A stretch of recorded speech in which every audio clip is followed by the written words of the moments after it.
Depuis plusieurs centaines d'années, dans plus d'un pays, on peut retracer un nombre important de documents témoignant d'une sorte de phénomène qu'est le Schattenman.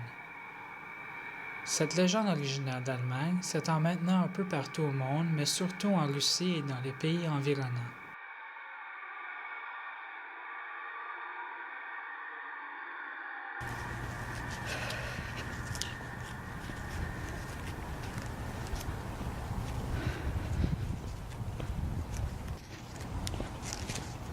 Was ist das?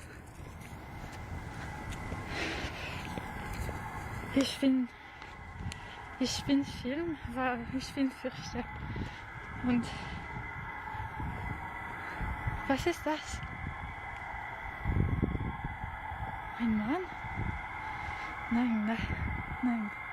Das ist ein Schatten? Ein Hat? Das ist alles, ich kann sehen. Was ist das?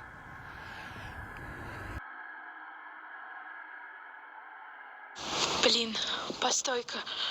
Что это там? Какая-то тень. Эй, какого хрена происходит?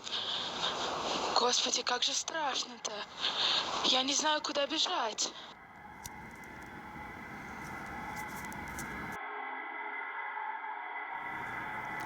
Des cas plus récents ont été rapportés au nord des États-Unis.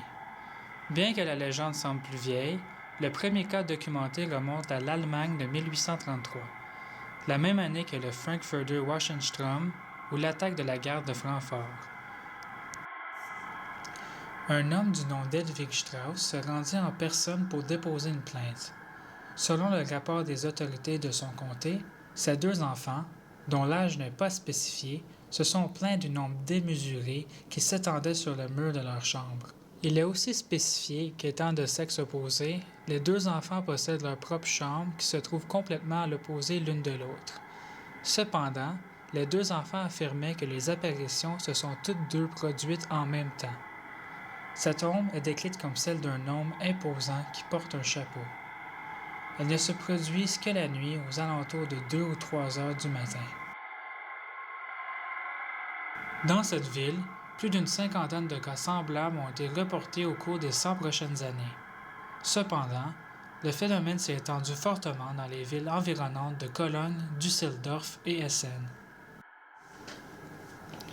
Ce n'est que vers le début des années 1920 que s'est manifestée l'ombre pour la première fois aux États-Unis.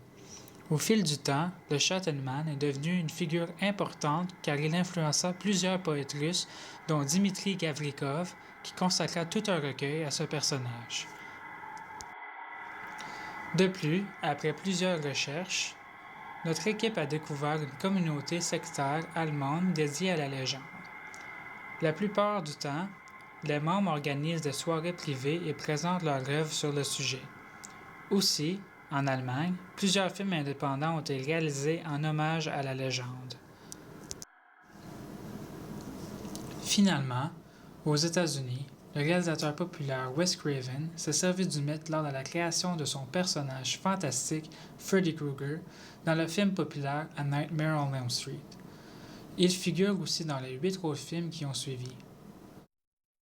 Freddy's origins, they're sort of multifarious and they all come together with this character. One was there was a kid named Freddy in elementary school and he would beat me up with some regularity. So the name Freddy to me was like one of those names that just brings up all these bad memories. And then there was this incident of myself as a child lying in bed at night and heard this mumbling and couldn't figure out what the hell it was, so I crept to the window and there was this man who, if you would say, oh, put Freddy down the street, that's what he would look like, Somehow he sensed that somebody was watching and he looked right up into my eyes.